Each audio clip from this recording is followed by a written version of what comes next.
الحمدللہ رب العالمین، الصلاة والسلام علی اشرف الانبیاء والمرسلین، سیدنا و نبینا و طبیب نفوسنا و حبیب قلوبنا و شفیع ذنوبنا و مقتدانا و مولانا ابی القاسم محمد اللهم صل على محمد وآل محمد وآل بیتہ الطیبین الطاہرین المعصومین، صلوات پڑھی محمد۔ اللهم صل على محمد وآل محمد۔ مومن، یہ جو اتنے فاصلے سے بیٹھے ہیں، تھوڑا آگے تھوڑا سا دستر بنائے آگے۔ تشریف لے آئیے گا۔ بر محمد و اہل بیت محمد صلوات۔ اللهم صل على محمد وآل محمد۔ تمام مریضوں کی شفا بھی کے لیے بلند تر صلوات۔ اللهم صل على محمد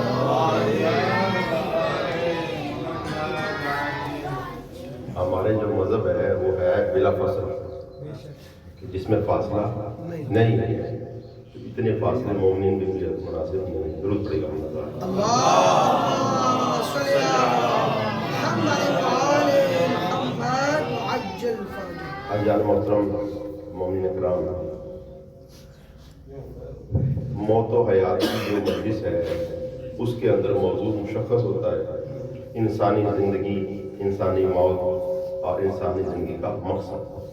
سورہ دہر قرآن مجید کا 76 نمبر سورہ ہے، اور اس سورہ کی آیت نمبر 1، 2 اور 3 میں پروردگار ارشاد فرماتا ہے: بسم اللہ الرحمن الرحیم، هل اتی علی الانسان حین من الدہر۔ حل کا مطلب ہے کیا۔ جب کسی سے کوئی سوال پوچھا جاتا ہے تو اسے پوچھا جاتا ہے، یعنی وہاں پر پہلا لفظ استعمال کیا جاتا ہے کیا۔ هل اتی علی الانسان حین من الدہر، کیا انسان تجھ پہ ایک وقت ایسا نہیں آیا۔ جب کوئی بات بتائی جاتی ہے تو اسے سن لیا جاتا ہے، لیکن جب پوچھا جاتا ہے تو پھر جواب دیا جاتا ہے۔ تو خالق انسان سے سوال پوچھتا ہے، کیا انسان آج تو اکڑ اکڑ کے چلتا ہے، آج اپنی مرضی ہے، تو نماز پڑھتا ہے، نہیں مرضی نہیں پڑھتا، جو تیرا دل کرتا ہے وہ کرتا ہے، لیکن ایک سوال کا جواب یہ دے: هل اتی علی الانسان حین من الدہر، کیا تیرے پہ وقت ایک ایسا نہیں آیا تھا کہ لم یکن شیئا مذکورا، کہ تیرا کوئی ذکر نہ تھا، تیرا کوئی جانتا نہ تھا، تجھے کوئی پہچانتا نہ تھا۔ اگر آپ دیکھیے، ہم اپنے اذہان پہ غور کریں، آج سے 20 سال پہلے، 50 سال پہلے، 100 سال پہلے ہمیں کون جانتا تھا؟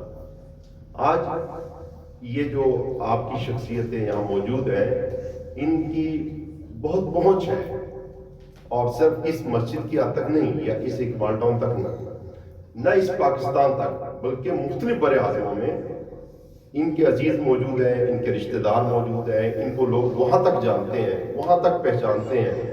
تو جس کو 7 بر اعظموں سے دور تک لوگ جانتے ہیں، اسی انسان سے اللہ کا یہ سوال ہے: هل اتی علی الانسان حین من الدہر، کیا ایک وقت ایسا بھی آیا تھا، آج تیری شہرت اتنی ہے کہ تجھے کوئی پہچانتا تھا؟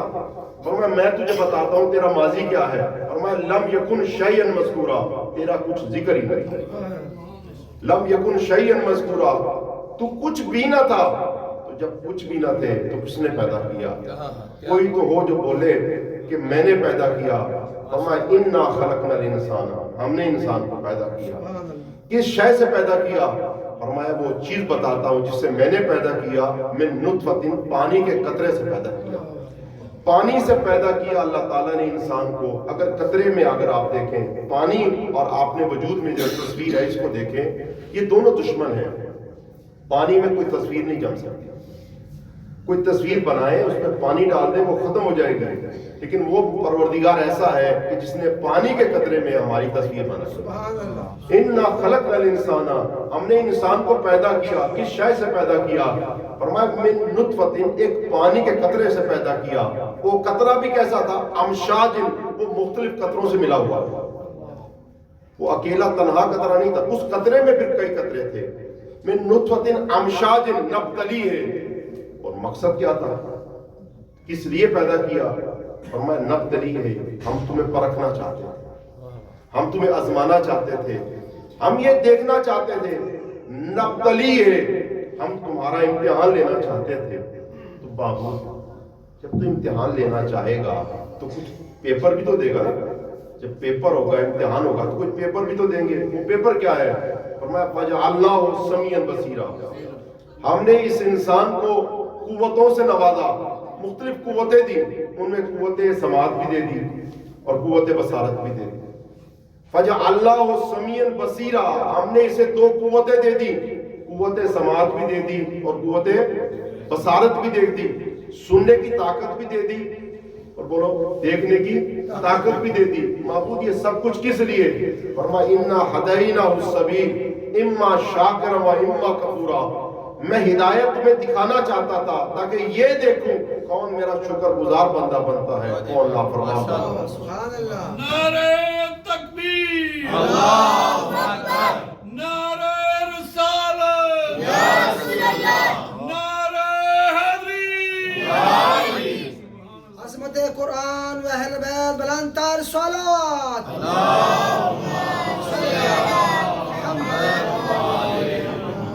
تاکہ یہ دیکھوں کون میرا شکر گزار بندہ بنتا ہے، کون نافرمان بنتا ہے۔ سبحان اللہ۔ کیا بات، ایک آیت ہے لیکن فلسفہ حیات اس میں ہے، فلسفہ موت اس کے اندر ہے۔ انسانی زندگی کی ابتدا، ماضی بھی یہاں پر ہے، حال بھی یہاں پہ ہے، مستقبل بھی یہاں پہ ہے۔ ماضی یہ ہے کہ لم یکن شیء، کچھ نہ تھا۔ حال یہ ہے من نطفۃ، ایک نجس قطرے سے خلقت ہے۔ مولا علی فرماتے ہیں اے انسان تو اکڑتا تو بہت ہے، لیکن کبھی اپنے وجود پہ بھی غور کیا ہے کہ تجھے اکڑ زیبا نہیں ہے، تکبر تجھے مناسب نہیں ہے۔ فرماتے ہیں تیرا وجود تو 3 نجاستوں سے ملا ہوا ہے، تیری ابتدا بھی نجاست سے ہے اور تیری انتہا بھی نجاست میں ہے، اور تو لے کے بھی نجاست کو چلتا ہے اپنے وجود میں، تو اس کو لے کے چلتا ہے جس کا وجود 3 نجاستوں میں ہو۔ یعنی ماضی میں بھی ایک نجاست ہے، حال میں بھی نجاست ہے، مستقبل میں بھی نجاست ہے، اس کو اکڑ زیبا نہیں ہے۔ تو حل تعالی الانسان حین من الدہر، کیا ماضی کے متعلق ہے، کیا ماضی ایسا تمہارا نہیں تھا؟ انا خلقنا الانسان، میں نے پیدا کیا ہے، اور فجعلناہ سمیعا بصیرا، یہ قوت سماعت بھی دے دی، قوت بصارت بھی دے دی تاکہ امتحان ہو انسان کے مستقبل کے متعلق ہے۔ 3 سوال ایسے ہیں جو ہر انسان کو درپیش ہے اور ہر ایک کو پیش آتے ہیں۔ جب بھی آپ کہیں بھی کوئی بھی جگہ جائیں تو یہ سوال ہے کہ میں کہاں سے آیا ہوں، کس لیے آیا ہوں، کہاں پر موجود ہوں اور کہاں پر جانا ہے۔ اکثر آپ کو پیش آئے گا کہ بھٹک جاتے ہیں رستہ، اور بعض بندے بلکڑ ہوتے ہیں، وہ رستے بھول جاتے ہیں، نہیں یار رستے یاد رہتے ہیں۔ اچھا جب بھی انہیں رستہ نہیں یاد رہے گا وہ کہیں گے بھائی روکو روکو، پوچھو یہ کون سی جگہ ہے رستہ، آپ کو یاد ہوگا یہ جملے سب سے پوچھتے ہیں، وہ پوچھو بھائی کون سی جگہ ہے۔ ایک دفعہ میں اونٹاریو سے سسکویچن کی طرف جا رہا تھا، تو یہ تقریباً 8 آورز کی ڈرائیو ہے، اور میرے ساتھ 4 اور افراد بھی تھے، اور ہم نے کوئی مجلس پڑھنی تھی جا کے۔ اب 8 آور کی ڈرائیو اور رات کے اندھیرے میں، یار اس وقت GPS اور یہ نیویگیٹر اتنے زیادہ نہیں چلتے تھے۔ ہوا یہ کہ 2 رستے جاتے تھے، ایک رستہ رائٹ کو ایک لیفٹ کو، بالکل اس طرح سے ایک بھی بنے ہوئے۔ تو مجھے وہ واقعہ یاد ہے کہ میں نے اور ساتھیوں نے کہا یار پوچھ لیں کہ کدھر کو جانا ہے۔ وہ رستے اندازے سے یاد کرنے ہوتے تھے، اور رات کے اندھیرے میں وہاں کوئی آپ کو روک کے بتاتا نہیں، وہ لوگ بھی ڈرتے ہیں اور پوچھنے والا بھی نہیں پوچھتا، نظر بھی کوئی نہیں آتا، ہر آدمی اپنی گاڑی میں آتا۔ تو انہوں نے ایک بندے نے تکا مارا، اس نے کہا جناب میں تانوں دسنا اتنے ہی جاتے ہیں، پہنچ جاؤ گے۔ وہ ڈرائیور ہمارا وہ بھی ماشاءاللہ مرد مومن تھا، اس نے گاڑی دوڑا دی، 120 130 رات کے اندھیرے میں چلتے رہے۔ صبح ہو گئی، رات کے چلے، صبح ہو گئی، پتہ لگا اونٹاریو میں مل گئے۔ وہ ہماری گاڑی چلتی رہی، جہاں پر ہم پہنچے تھے وہیں پہ، یعنی چلے تھے وہیں پہ ہم پہنچ گئے، اور دوبارہ پھر راستہ معلوم کیا کہ بھائی یہ جانا کدھر کو ہے۔ تو پھر جب وہ کسی نے بتایا تو ہم پھر منزل پہ پہنچے۔ تو وہ بقول اقبال کے کہ ہراں ہے وہ علی آیا کدھر سے۔ یہ سوال تو سب کو پیش آئے گا، ہراں ہے وہ علی آیا کدھر سے ہوں، اور اومی یہ سوچتا ہے جانا کدھر کو۔ ہراں ہے وہ علی آیا کہاں سے ہوں، اور اومی یہ سوچتا ہے جانا کدھر کو ہے۔ یہ آفتاب کیا، یہ سپہرے بری ہے کیا، یہ کائنات کیا چیز ہے؟ یہ آفتاب کیا، یہ سپہرے بری ہیں کیا؟ پہچانتا نہیں تسلسل شام و سحر کو میں، اور کیونکہ نہیں پہچانتا تو چلتا ہوں تھوڑی دور ہر راہ رو کے ساتھ۔ وہ لال بتی ہے، اس کے پیچھے ہم چل پڑتے ہیں۔ جو آ کے روٹی کپڑے مکان کا وعدہ کرتا ہے اس کے پیچھے ہی قوم بولو چل جاتی ہے۔ تو وجہ کیا ہے؟ چلتا ہوں تھوڑی دور ہر راہ رو کے ساتھ، پہچانتا نہیں ابھی راہ پر کو۔ وہ مسئلہ یہ ہے کہ لال بتی کے پیچھے اس لیے چلتے ہیں کہ ہم اپنے راہبر کی شناخت نہیں کرتے۔ وہ تو دور کی بات ہے جنہیں راہبر کی شناخت نہیں ہے، جن کے مذہب میں امامت ہے وہ بھی اس شناخت سے آ رہی ہے۔ چلتا ہوں تھوڑی دور ہر راہ رو کے ساتھ، پہچانتا نہیں ابھی راہ پر کو۔ کیونکہ راہبریت کی شناخت نہیں ہے اس لیے ہم جو ہے وہ ہمیں پتہ نہیں ہے۔ تو اقبال نے کہا پھر یہ سارا مسئلہ حل کیسے ہوگا؟ وہ فرماتے ہیں کھلتا نہیں میرے سفر زندگی کا راز، کھلتا نہیں میرے سفر زندگی کا راز۔ یہ راز کیسے کھلے گا؟ فرماتے ہیں کھلتا نہیں میرے سفر زندگی کا راز، لاؤں کہاں سے بندہ صاحب نظر۔ اس ساری رات بھٹکنے کے بعد صبح ہم 5 آدمی کو بھی پتہ چلا بھائیو تکے سے نہیں منزل میں پہنچ سکتے، کوئی بندہ صاحب نظر تلاش کرو جو ہمیں منزل کا پتہ بتائے۔ 70 سال سے یہ قوم بھٹک رہی ہے اور انہیں اس بات کو جان لینا چاہیے کہ یہ تکے سے اپنی منزل کو نہیں پا سکتے۔ کوئی بندہ صاحب نظر تلاش کرو جو اسے منزل کا پتہ بتائے۔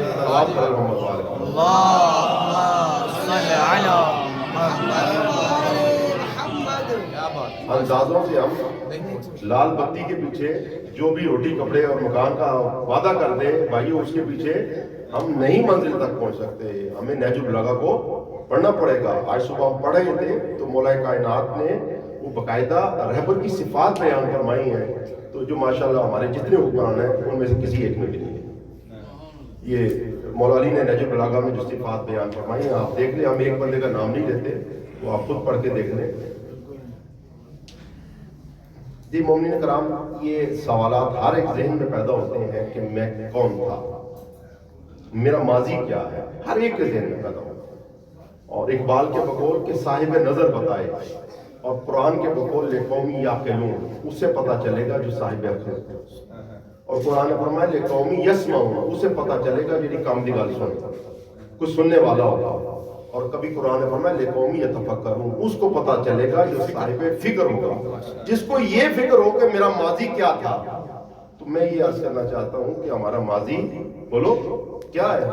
تو مومنین کرام اس کے 2 ہی جواب دیے جاتے ہیں، لمبے چوڑے کے زیادہ جواب نہیں۔ قرآن پاک نے اور اس معاشرے نے جو جواب دیے وہ 2 ہی ہیں۔ ایک معاشرہ جواب دیتا ہے آپ کو، یہ جو دنیا یہ جواب دیتی ہے، اور دوسرا جواب آپ کو خداوند متعال کے نمائندے انبیاء دیتے ہیں۔ پہلے وہ معاشرہ جو جواب دیتا ہے وہ آپ کی خدمت میں عرض کر دیتا ہوں، وہ قرآن پاک نے وہ بھی ذکر کیا ہے۔ وہ فرماتے ہیں کہ خداوند متعال فرماتا ہے اس معاشرے کا جواب جو کہتے ہیں کہ ہمارا ماضی کیا ہے، وقالوا، وہ یہ کہتے ہیں ما ہی الا حیاتنا الدنیا، وہ کہتے ہیں کہ کچھ بھی نہیں ہے، یہ صرف دنیاوی زندگی ہے، یہی ہے بس 4 دنوں کا میلہ ہے، بولو 4 دنوں کا میلہ ہے، کھالا پیلا عیش موج اڑا، یہ 4 دنوں کی زندگی ہے۔ یہ قرآن پاک کی آیت کا ترجمہ ہے کہ جو کفار اور جو مشرکین اس زندگی کے فلسفے کو اور ماضی کو سمجھ رہے ہیں وہ یہ ہے کہ 4 دنوں کا میلہ ہے۔ اس میلے میں کیا ہوتے ہیں؟ نموت و نحیا، مر بھی جاتے ہیں اور زندگی بھی مل جاتی ہے۔ اور مارتا کون ہے؟ فرمایا وما یہلکنا الا الدہر، ہمیں زمانہ موت دیتا ہے۔ یہ پاکستان میں جو رہ رہے ہیں لوگ، اب ان کے کچھ نصیب میں ایسی باتیں ملی ہیں کہ جو باہر کے ملک میں جاتا ہے وہ ایک کال کر کے کہتا ہے اچھا جی یہ 10 سال زندگی باجن دی جاتی ہے۔ باہر کے ملک میں آپ امریکہ چلے جائیں، کینیڈا چلے جائیں، وہ کم از کم یعنی کم از کم یہ منیمم ہے کہ ایوریج ایج جو ہے نا وہ بتاتے ہیں کہ 10 سال وہاں کی زیادہ ہو جاتی ہے، ادھر 10 سال کم ہو جاتی ہے۔ یہ وہ ایوریج بتاتے ہیں، لیکن سچ تو یہ ہے کہ ایوریج اس سے بھی کہیں زیادہ ہے۔ ادھر 90 سال کے بابے بھی ہم نے دیکھے ہیں اور مائیاں بھی دیکھی ہیں جو دوڑ رہی ہیں اور ایکسرسائز کر رہے ہیں۔ ادھر ہم نے 35 سال کے دیکھے ہیں جو کہہ رہے ہیں نہیں میں مسجد کھڑے ہو کے نماز نہیں پڑھتا۔ وہ حالت یعنی ادھر 35 سال کے ایسے افراد ہیں جو 33 سال میں جا رہے ہیں۔ میں ڈاکٹر کے پاس گیا تھا، اس نے کہا 18 سال 17 سال کے بچے کو بھی ہارٹ اٹیک ہو رہا ہے۔ تو 17 سال 18 سال کے بھی اس میں ہارٹ اٹیک ہو رہا ہے، ادھر ہم نے دیکھا کہ 80 سال اور 90 سال والے بھی دوڑ رہے ہیں، ایکسرسائز کر رہے ہیں پارک میں، تو فرق تو بڑا ہے۔ تو وہ کیا ہے؟ یہ زمانے کا فرق ہے۔ تو قرآن پاک نے کفار کی زبان سے کہا یہ زمانہ ہے، اگر اچھا مل جائے تو ہم بڑی اچھی زندگی گزار سکتے ہیں، اور جسے اگر بزنس مین کی زبان میں بتاؤں تو وہ کہتے ہیں مارکیٹ ہے، بھئی آپ نے اتنا پرافٹ کما لیا، ماشاءاللہ بڑی بات ہے یار، اور یہ وہیں پہ بڑا چھاپ ہی لگا کے بیٹھا ہوا ہے، کہہ رہے یار مارکیٹ اصل میں تھی نا، ہم جب کام پہ آئے تو مارکیٹ تھی، کاروبار تھا، ہم نے محنت کی خوب ٹکا کے، اور جناب وہ منزلوں تک پہنچ گئے، اور یہ بیچارہ اس وقت آیا جب مارکیٹ ٹھنڈی تھی۔ تو یہ خدا کہیں بھی نہیں ہے، خدا کہیں نہ اس کے زوال میں خدا ہے نہ اس کے کمال میں خدا ہے، یہ مسلمانوں کا حال ہے، یہ سارا مارکیٹ کو قرار دیتا ہے، مارکیٹ وہی زمانہ ماحول۔ اللہ تعالیٰ فرماتا ہے وَمَا لَهُمْ بِذَلِكَ مِنْ عِلْمٍ، ان بیچاروں کو تو اس میں علم ہی نہیں ہے کہ زوال اور کمال کی وجہ کیا ہے، یہ معاشرے میں موت و حیات کا سبب کیا ہے۔ فرمایا اِنْ هُمَ إِلَّا يَظُنُّونَ، یہ تو تکا مارتے ہیں، لگ گیا تو بولو ٹھیک ہے، نہیں لگا تو وہ کوئی مسئلہ نہیں ہے۔ تو اللہ تعالیٰ اس طریقے سے زمانے کو قرار نہیں دیتا کہ اس زمانہ دنیا کا کوئی بھی مقصد نہیں ہے۔ اچھا یہ لوگ جو کہتے ہیں نا کہ کوئی بھی مقصد نہیں ہے، اس کی مثال یعنی کوئی بھی اس کا مالک نہیں ہے، اور یہ اس کا تو ستیہ ناش کر دیا ہے اس معاشرے کا، جنہوں کہتے ہیں نا پنجابی میں کہتے ہیں کہ کھوتا ہی خوش باش ہے۔ وہ کن نے کھوتا گھو میں ڈالا؟ وہ کھوتا کس نے گھو میں ڈالا؟ وہ سائنس نے۔ اس نے کہا کہ اس کا ماضی ہم بتاتے ہیں آپ، یہ بچے اسکول پڑھنے گئے ہوں کہ جی ماضی ہم بتاتے ہیں آپ کو، جناب بتائے، کہا یہ بندر کی اولاد ہے، ان کی جد امجد جو تھے وہ جناب بندر شریف تھے، تو بندر ان کی جد ہے، تو جس کو یہ پتا چلے کہ اس کی جد بندر ہے تو بندر کا پتر نہیں بنے گا، تو وہ اور کیا بنے گا؟ وہ پھر بھوک بندر بنتے ہیں، بندر والے کام کرتے ہیں۔ آپ دیکھیں معاشرے میں وہ بندر کے بچے بہت زیادہ ہیں، کیونکہ جادی بندر ہے، ان کو ثابت ہو گیا بھائی جان ہمارا تھا، بھائی ہمارا تو جادی جانا زیادہ شریفی بندر ہے، تو وہ پھر بندروں کے کام خوب کرتے ہیں، وہ آپ کو نظر آتے ہیں، سارا کچھ آتا ہے۔ یا جب یہ جو آپ کو جتنی بھی برائیاں نظر آتی ہیں اس کا راز کیا ہے؟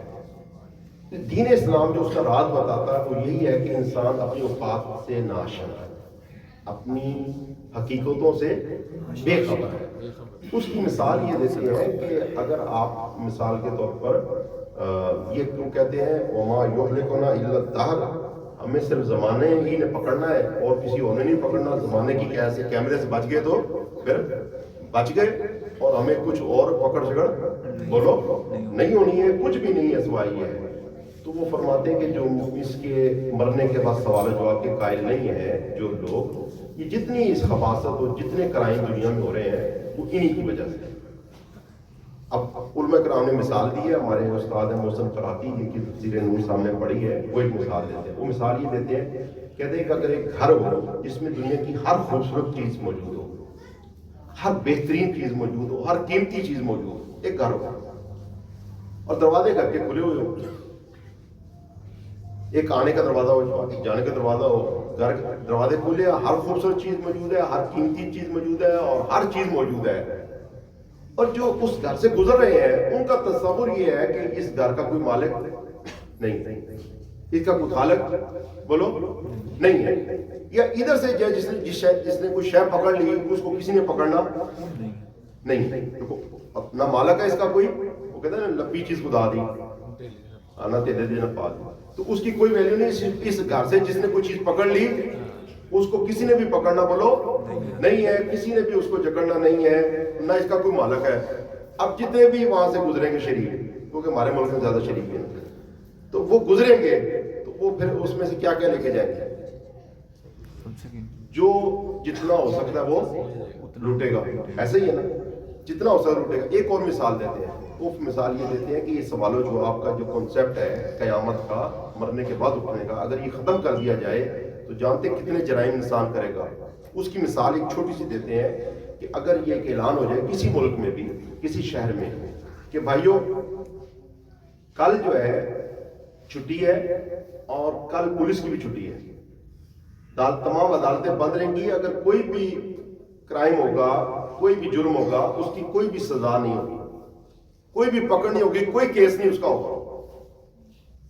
تو اس شہر کے اندر، اس ملک میں کتنے قتل ہوگے، کتنی بدکاریاں ہوگی، اور کتنی لوٹ مار ہوگی، اور کتنی چوری ہوگی، اور کتنی ڈکیتی ہوگی. صرف ایک دن کا اعلان ہوگا کہ اس کا کوئی حساب و کتاب بولو نہیں ہے. تو جب وہ فرماتے، علماء کرام ہمارے استاد محسن قراتی فرماتے تھے کہ جب ایک دن کے لیے یہ اعلان ہو، ایک دن کے لیے ذہنوں میں یہ بات بٹھائی جائے کہ اس کا کوئی حساب و کتاب نہیں، وہ کتنا بڑا کرمنل انسان بنے گا. تو جس کی پوری زندگی میں یہ تصور ہو کہ میری پوری زندگی کے مرنے کے بعد، اس کے اختتام کے بعد کوئی سوال نہیں، کوئی جواب نہیں، وہ کتنا بڑا کرمنل ہوگا. اور میں وہی نمرود ہوگا، وہی شداد ہوگا، وہی قارون ہوگا، وہی فرعون ہوگا، وہی فرعون ہوگا. یہ جو اتنے بڑے کرائم ہیں کن لوگوں کی طرف سے ہو رہے ہیں؟ یونیورسٹیوں کی طرف سے ہو رہے ہیں. اس لیے سب سے زیادہ جو کرمنل معاشرہ اور سب سے زیادہ کرائم کرنے والے لوگ ہیں وہ کون سے ہیں؟ کرمنل لوگ یہی یورپ اور امریکہ کی یونیورسٹیز پڑھے ہوئے ہیں. اس کی وجہ یہ کہ پہلے بتاتے ہیں تم بندر کی اولاد ہو، بندر کے بچے بنا کے پھر ان کو یہ بتاتے ہیں کہ کوئی سوال جواب نہیں ہونا. تو جب وہ دیکھتے ہیں کہ یہ دنیا ایک گھر کی طرح ہے، اس میں ہر شے نعمت موجود ہے، ہر خوبصورتی موجود ہے، تو وہ کہتے ہیں 4 دن کا میلہ ہے، کھالا پیلا موجود ہے، اس میں کوئی نہیں ہے. صلوات پڑھیں گے. اللہم صلی علی محمد وآل محمد عجل فرجہم. مومنین یہ ضرور بڑی اہمیت کی عبادت ہے، اسے عبادت سمجھ کے پڑھی ہے. صلی علی محمد وآل محمد عجل فرجہم. تو یہ معاشرہ ہمیں بتاتا ہے کہ کوئی بھی ہمارا ماضی نہیں ہے، کچھ بھی نہیں ہے. اب قرآن کیا بتاتا ہے؟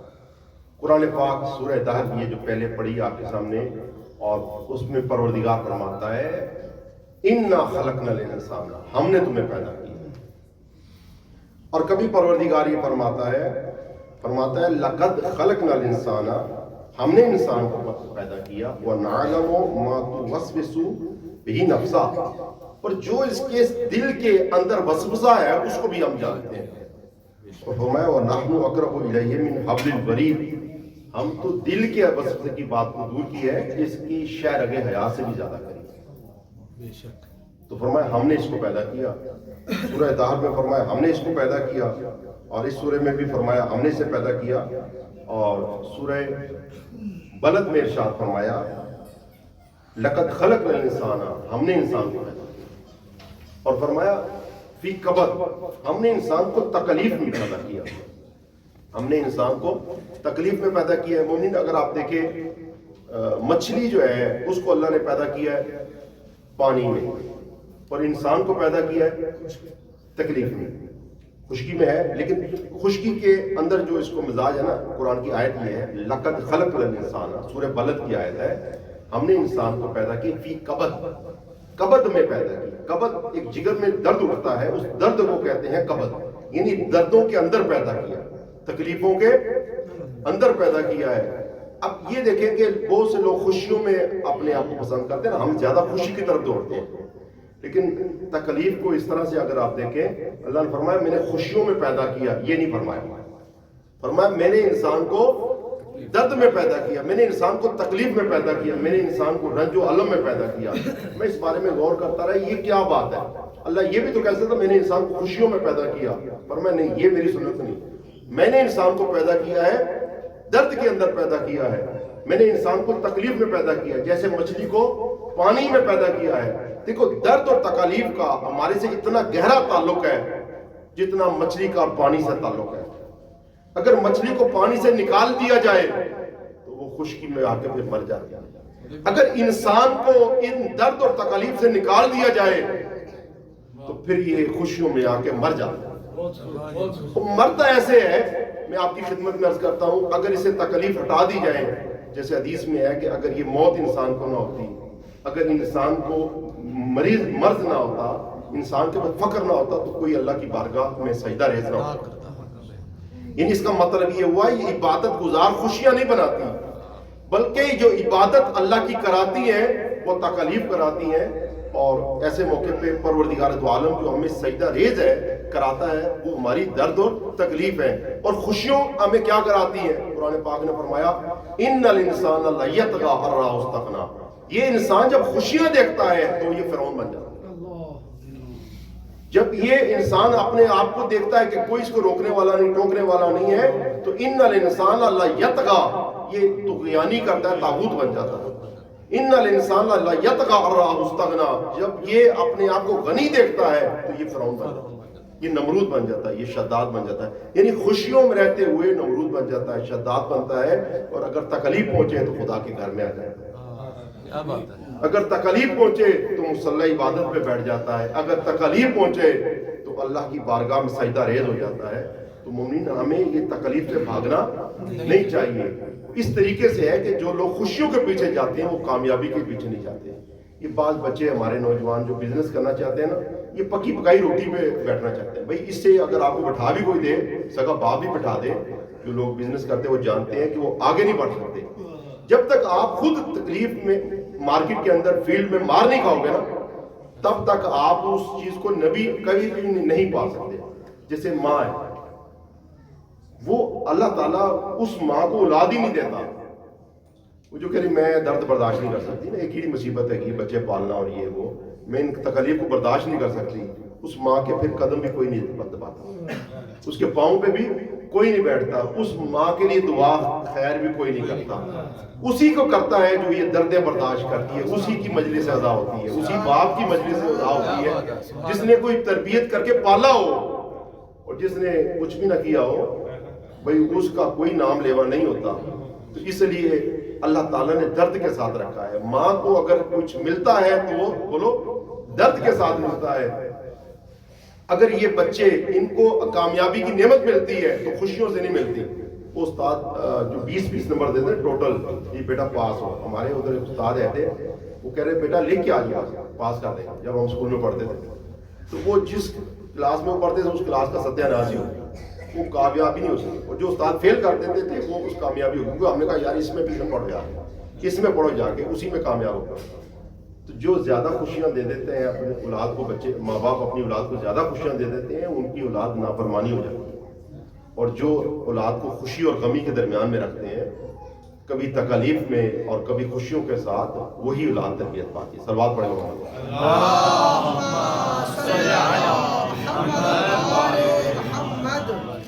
تو بار بار پروردگار کہہ رہا ہے میں نے انسان کو پیدا کیا. سورہ والتین آپ پڑھیے گا، اس کے اندر بھی یہی ہے. بسم اللہ الرحمن الرحیم. والتین والزیتون وطور سینین وہذا البلد الامین لقد خلقنا الانسان فی احسن تقویم. تین کی قسم اور زیتون کی قسم، ہم نے انسان کو پیدا کیا ہے، اور پیدا بھی کیا ہے. شاہ صاحب ترجمہ فرما رہے ہیں بہترین پیدا کیا ہے. اچھا بہترین پیدا کیا یعنی کمال کا پیدا کیا نا، بہت زیادہ، یعنی بہت ہی کمال کا پیدا کیا ہے. لقد خلقنا الانسان فی احسن تقویم. احسن کہتے ہیں سب سے ٹاپ پہ، اس سے اوپر کوئی نہیں. ثم رددناہ اسفل سافلین، اور پھر سب سے پست جگہ پہ سے جگہ دے. ایک سب سے، یعنی دو مقام اللہ نے قرآن پاک میں انسان کے بتائے ہیں. ایک سب سے ٹاپ پہ دیا اس کو، اور ایک سب سے پست دے دیا. تو اسی بارے میں میں سوچتا رہا کہ کیسے سب سے ٹاپ پہ چلا جاتا ہے اور کیسے یہ انسان سب سے پست ہو جاتا ہے. تو مومنین کرام، یہ مثال مجھے اس کا مطلب بازار سے ملا. میں بازار میں گیا، ایک والٹ خریدا، آپ بھی تجربہ آپ کے ساتھ آیا ہوگا. اس کو سینے میں لگا کے رکھا، اسے پہلو میں لگایا، اس کو کچھ امانتیں سپرد کر دی، اپنے آئی ڈی کارڈ، اپنی جو پیمنٹ ہے، جو کچھ اماؤنٹ تھی میرے پاس، میں نے اس میں ڈال دی اور اس کو پھر سنبھال کے رکھا. اب وہ جو ایک رول رہا تھا ٹیبل کے اوپر، اس کو میں نے اپنے پہلو میں جگہ دے دی، اس میں ہاتھوں میں جگہ دے دی، اپنے سینے سے اسے لگا دیا کہ بھائی جی کیوں؟ اس لیے کہ اس نے میری امانت سنبھال لی. میری ایک امانت تھی، چھوٹی تھی، وہ اس نے سنبھال لی، میں نے اس کو اپنے پہلو میں جگہ دے دی. ایک دن میں نے دیکھا وہ پھٹ گیا. اب وہ میں امانت اس کو دیتا ہوں، وہ گرا دیتا ہے. تو میں نے اس کو پکڑ کوڑے میں پھینک دیا. ایک ہی شے تھی، کبھی سینے سے لگایا، وہ ایک ہی شے کو کبھی پہلو میں بٹھایا، اور اسی شے کو کبھی گاربیج میں پھینک دیا. وجہ کیا ہوئی؟ یہ دو مقام کیسے ملے؟ وجہ یہ تھی کہ جب تک امانت اس کے حوالے کی تھی، اسے سنبھال کے رکھا، اسے سینے سے لگایا، اسے اعلیٰ مقام دیا. جیسے ہی اس میں خیانت کرنے لگا، اسے کوڑے میں پھینک دیا. اللہ نے بھی انسان کو کچھ اس طرح سے پیدا کیا ہے. فرمایا ہم نے تجھے امانت قرآن بھی دے دی ہے، امانت دین بھی دے دی ہے، اہل بیت کی امانت بھی دے دی ہے. اگر اس امانت کو تو سنبھال کے رکھے گا فی احسن تقویم سب سے اعلیٰ مقام دے دیں گے، اور اگر امانت میں خیانت کرے گا اسفل السافلین پستی میں تجھے گرا دیں گے۔ نعرہ تکبیر، اللہ اکبر، نعرہ رسالت، یا رسول اللہ، نعرہ حیدری، بر حبیب خدا ختم الانبیاء محمد مصطفیٰ صلی اللہ علیہ وآلہ وسلم بلند تر صلوات۔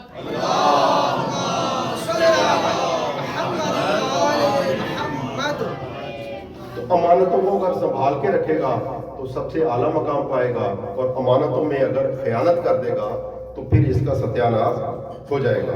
تو مومنین کرام، اللہ نے تکالیف میں انسان کو رکھا ہے۔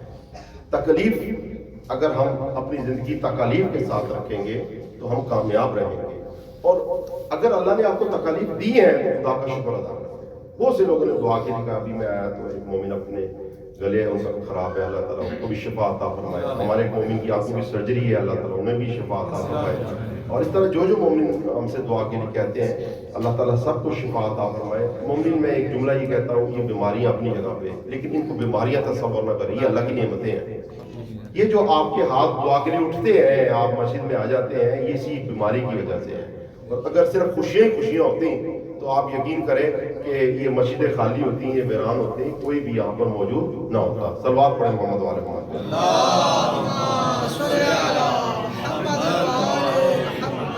ایک واقعہ اس کو میں سناتا ہوں، اور یہی واقعہ اسی سے اختتام میں کر دوں گا۔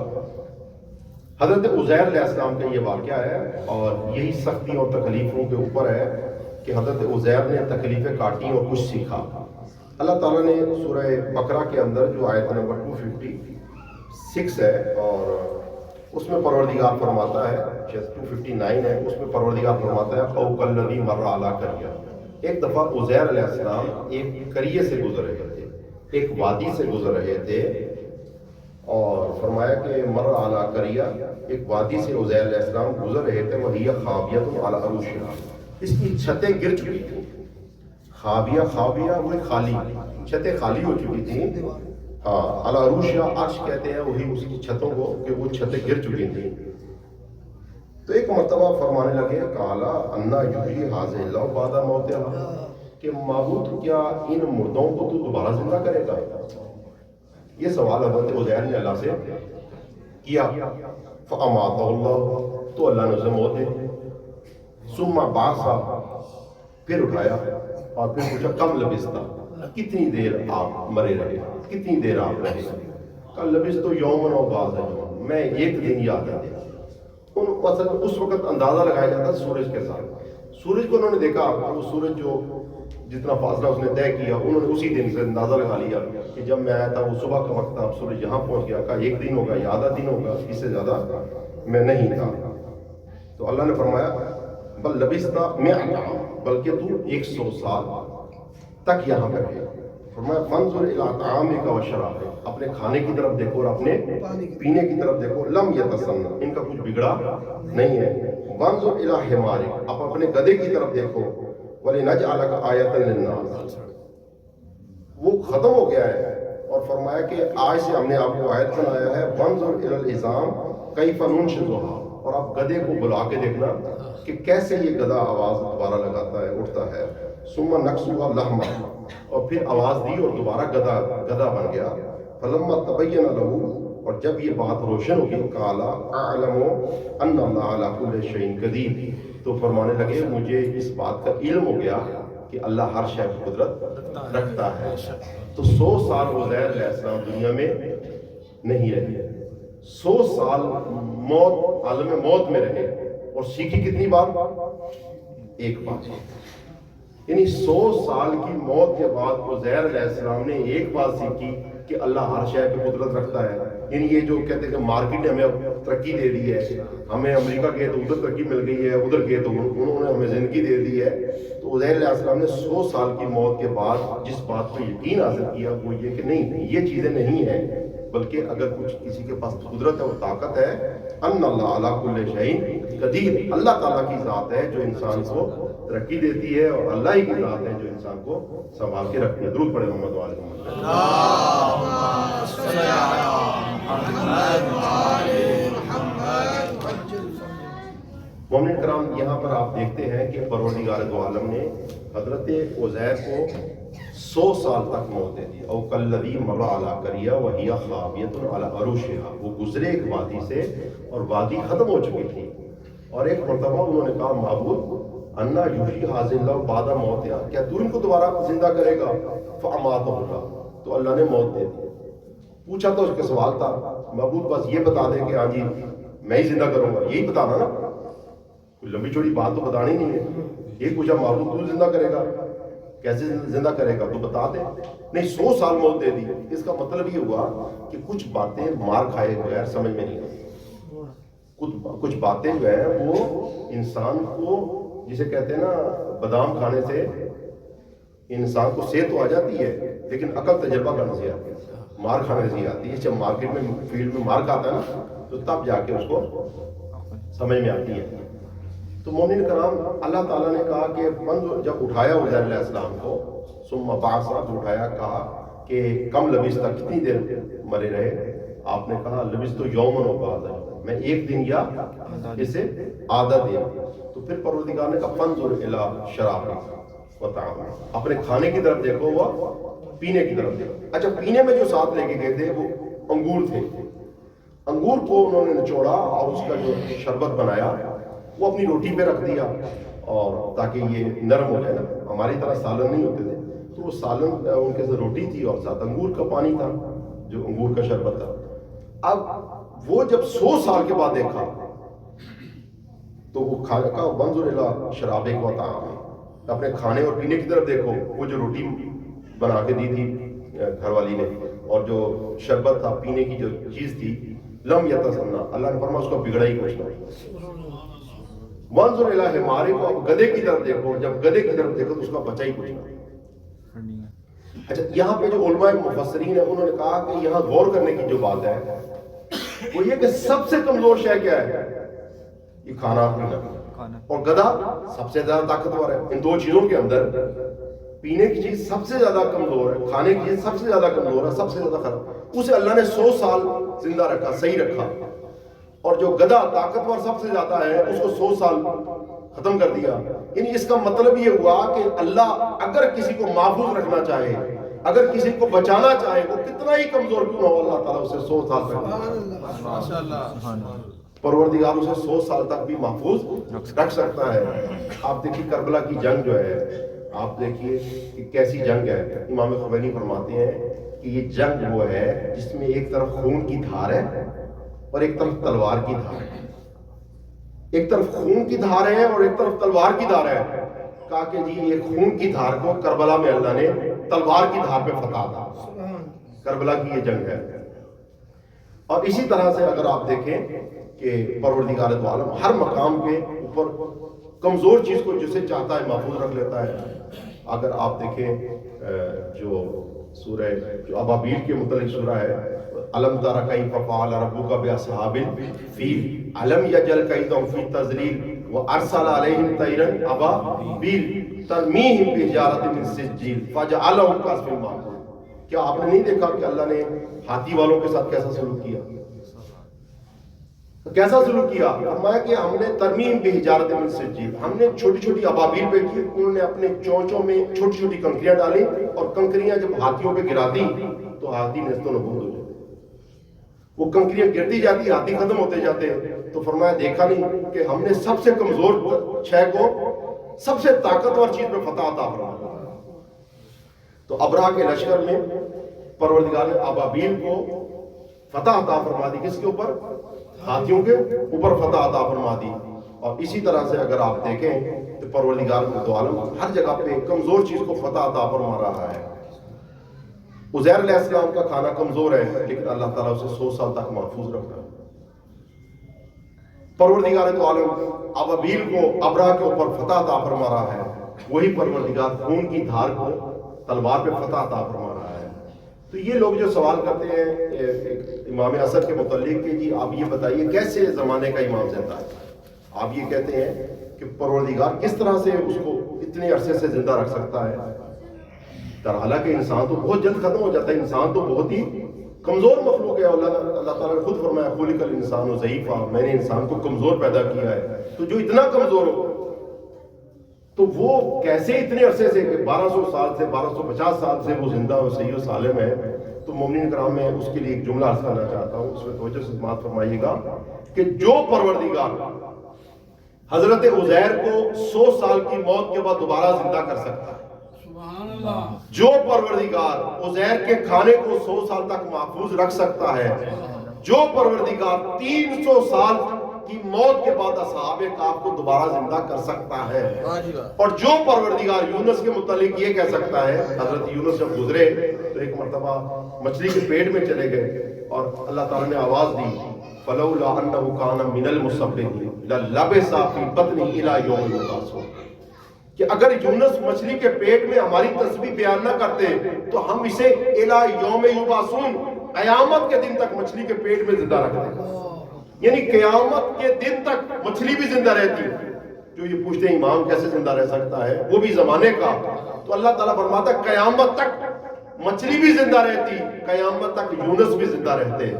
تو یہ پوچھنے والے جو یہ کہتے ہیں کہ امام کو کیسے اللہ زندہ رکھ سکتا ہے، تو بھائیو جو پروردگار عزیر کو 100 سال کی موت کے بعد دوبارہ زندہ کر سکتا ہے، جو پروردگار عزیر کے کھانے کو 100 سال تک محفوظ رکھ سکتا ہے، جو پروردگار ابرہہ کے لشکر میں ابابیل کو ابرہہ پہ فتح دے سکتا ہے، جو پروردگار کربلا کے میدان میں خون کی دھار کو تلوار کی دھار پہ فتح دے سکتا ہے، جو پروردگار اس طرح سے محفوظ رکھ سکتا ہے، وہی چاہے تو پھر اصحاب کہف کو بھی زندہ رکھ سکتا ہے اور امام عصر کو بھی زندہ رکھ سکتا ہے. دربار پڑھیں.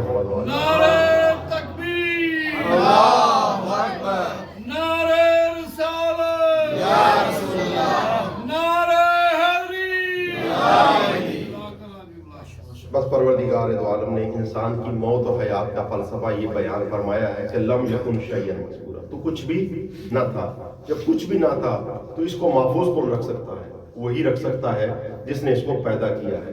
مومن ساری گفتگو کا خلاصہ یہ ہے کہ اسی کا نام محفوظ رہے گا. موت کے سیلاب میں ہر خوش کو تر رہ جائے گا، کوئی بھی باقی نہیں ہو جائے گا.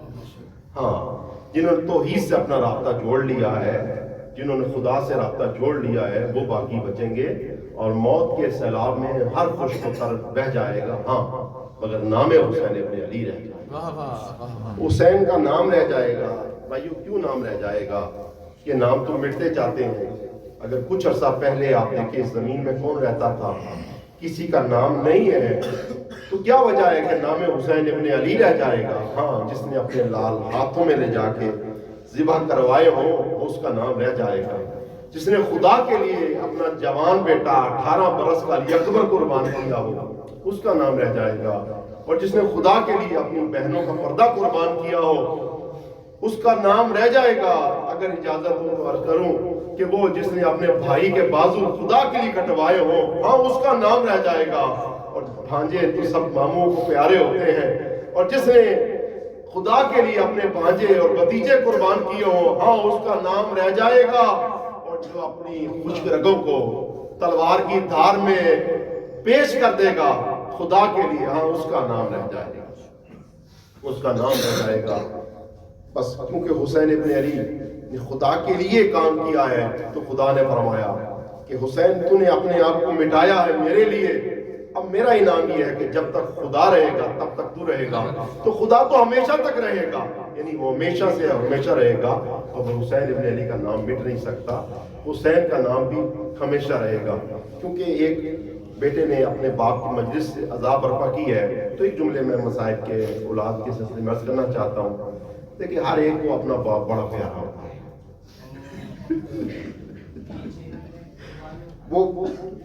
وہ باپ جس کی گودی میں ہم پلے ہوتے ہیں وہ بھول سکتے ہیں آپ، لیکن جو انسان جس کی گودی میں پلا ہوا ہو، آج قبر کی آغوش میں ہو، آج مٹی تلے وہ موجود ہو، وہ بیٹا اس باپ کو نہیں بھول سکتا. وہ جس نے انگلیاں پکڑ کے چلنا سکھایا ہو، وہ جس نے توتلی زبان میں ہمیں جب بولنا نہیں آتا تھا بولنا سکھایا ہو، وہ باپ انسان کو کیسے بھول سکتا ہے؟ تو بھائیو ہمارے باپ کی تو اوقات ہی کیا ہے؟ ہمارے باپ کی اوقات کیا ہے امام زین العابدین کے باپ کے مقابلے میں؟ امام حسین کے مقابلے میں ہاں یہی بات ہے کہ امام زین العابدین بھی جب کبھی کربلا کے واقعے کے بعد کوئی بھی بات ہو جاتی ہے اپنے بابا کو یاد کرتے ہیں. کبھی کھانا لے کے آیا جاتا کہ فرزند رسول کھانا کھا لیجیے تو آپ ایک مرتبہ کھانے کو دیکھتے اور فرماتے کئی فاقل وقد قتل ابی جوان، ارے کھانے کو کیسے کھاؤں میرا بابا بھوکا مار گیا. جب پانی لایا جاتا بس ارباب ایک یا دو جملے مسائل تھے یہ بات سمجھ کے آپ کی خدمت میں عرض کرنا چاہتا ہوں. جب پانی لایا گیا تو فرماتے کہ فرزند رسول پانی پی لیجئے تو آپ دیکھو پانی کو دیکھتے اور فرماتے کئی پاشرے کو وقت کتی لابیات شان، ارے پانی کو کیسے پیوں میرا بابا پیاسا مارا گیا. بھائی یہی تھا کہ جہاں بھی جاتے سید سجاد اپنے باپ کو یاد کرتے. ہاں گھر تو گھر ہے لیکن اگر بازار سے بھی گزر ہو جاتا تو باپ کی یاد آ جاتی. بس آخری جملہ عرض کر کے آپ کی جو ہے زحمت کو ختم کرنا چاہتا ہوں. ایک مرتبہ سید سجاد بازار سے گزر رہے تھے تو ایک قصاب اپنے جانور کو ذبح کرا. ایک مرتبہ لوگوں نے دیکھا کہ زین العابدین آ رہے ہیں، سید سجاد آ رہے ہیں، دوڑتے ہوئے گئے، کہا کہ دیکھ تو جانور کو ذبح کر لینا لیکن ابھی نہ کر کیونکہ ابھی سید سجاد آ رہے ہیں. اور کربلا کے واقعے کے بعد جب وہ پانی دیکھتے ہیں تو رو پڑتے ہیں تو خون کیسے برداشت کریں گے. ایک مرتبہ اس نے جانور کو چھوڑ دیا، چھری پیچھے چھپائی اور دیوار کے ساتھ کھڑا ہو گیا. امام تشریف لائے اور وہیں پہ قصاب کی دکان پہ رکے اور آ کے کہا دیکھ مجھے پتا ہے، علم امامت سے جانتے تھے، فرمایا مجھے پتا ہے کہ تو جانور کو ذبح کرا. فرمانے لگے دیکھ میں یہ نہیں کہتا کہ تو جانور کو ذبح نہ کیا کر، میں بس اتنا کہتا ہوں، آخری جملہ رباب ہے، میں بس اتنا کہتا ہوں کہ جانور کو ذبح کیا کر لیکن اسے پہلے پانی پلا لیا کر. اس نے ہاتھوں کو جوڑا، کہا فرزند رسول ہم آپ کے نانا کی امت سے ہیں، ہمیں اس بات کا پتا ہے کہ جب جانور کو ذبح کیا جائے اسے پانی پلاتے ہیں. بس یہ سننا تھا. ایک مرتبہ سید سجاد نے چیخ ماری اور رخ کیا مدینے کا، کہ نانا پر میرے بابا کو جب ذبح کیا گیا پانی نہیں پلا. سيعلم الذين ظلموا أي منقلب ينقلبون ربنا تقبل منا إنك أنت السميع العليم. کہ ہمارے پروردگار تجھے واسطہ محمد کا، تجھے واسطہ تیری عزت و جلال کا، تجھے واسطہ تیری بلند و بالا صفات کا. معبود اس مجلس اعزا کا ثواب، اس کلام پاک کا ثواب، یہ حدیث قصا کا ثواب، اور جو بھی انہوں نے عبادات اطاعت کی اپنے والد صاحب اور اپنی والدین کے لیے اور اپنے اجداد کے لیے، وسیع حیدر صاحب کے والدین مرحومین تک پہنچے. معبود ان کے جنت الفردوس میں جگہ آتا، انہیں اعلیٰ علیم میں جگہ آتا، انہیں محمد و آل محمد کے ساتھ معشوق کرو. معبود ہم میں سے بہت سے لوگ ہیں جن کے والدین دنیا میں نہیں ہیں اور عزیز ہمارے اجداد نہیں ہیں، ان سب کو اعلیٰ علیم میں جگہ آتا، انہیں جنت الفردوس میں جگہ آتا. ہمارے قاری سلطان صاحب جو حال ہی میں جن کے انتقال ہو گیا، مسجد کے بڑے نمازی تھے اور بڑی خدمات ہیں ان کی، معبود انہیں جنت الفردوس میں جگہ آتا، اعلیٰ علیم میں جگہ آتا، ہمارے بیماروں کو شفا کاملہ عطا فرما. ہمارے ایک مومن نے دعا کے لیے کہا گلے کی ان کی سرجری ہے یا خون آ رہا ہے، اللہ تعالیٰ انہیں صحت کاملہ عطا فرما. ایک مومن کی آنکھوں کا ان کی آپریشن ہے، سرجری، اللہ تعالیٰ انہیں بھی شفا کاملہ عطا فرما. اور جنہوں نے دعا کے لیے کہا آپ سب کے دعا کے لیے اٹھ ہوئے ہیں. معبود ہم تیرے بارگاہ میں فقیر ہیں. امام کا طریقہ کاری ہے جب مسجد میں آتے ہیں تو یہ آواز بلند کرتے ہیں الہی عبدوں کا بے باب ہے. معبود تیرا بندہ تیرے دروازے پہ ہے، الہی فقیروں کا بے باب ہے. معبود تیرا فقیر تیرے دروازے پہ ہے، الہی مسکینوں کا بھی باب ہے، الہی مسکین تیرے دروازے پہ ہے. تو معبود تیرا بندہ تیرے ہاتھوں تیرے دروازے پہ دعا مانگ رہا ہے، تیرے فقیر تیری بارگاہ میں کھڑے ہیں، تیرے مسکین تیری بارگاہ میں کھڑے ہیں. تو یہ آل محمد کا واسطہ ان خالی ہاتھوں کو واپس نہ پلٹانا. جو ہمارے دلوں میں آجتے ہیں تو بہتر جانتا ہے، ان سب کو بھرنا. جو والدین اپنی اولاد کے رشتوں سے پریشان ہیں، معبود ان کے اچھے رشتے عطا فرما. فلسطین اور ان کے ساتھیوں کو کامیابی عطا فرما، ان کے مجاہدین کو عزت عطا فرما، اسرائیل اور ان کے ساتھیوں کو نیست و نابود فرما. ہم سب کو مرنے سے پہلے توبہ کی توفیق عطا فرما. حالت ایمان میں مرنا ہم سب کو نصیب فرمانا. مرنے کے بعد شفاعت آل محمد، محمد و آل محمد ہم سب کے نصیب فرما برحمتک یا ارحم الراحمین. اللہ تعالیٰ آپ سب کی اطاعت عبادت قبول فرمائے. سورۃ الفاتحہ.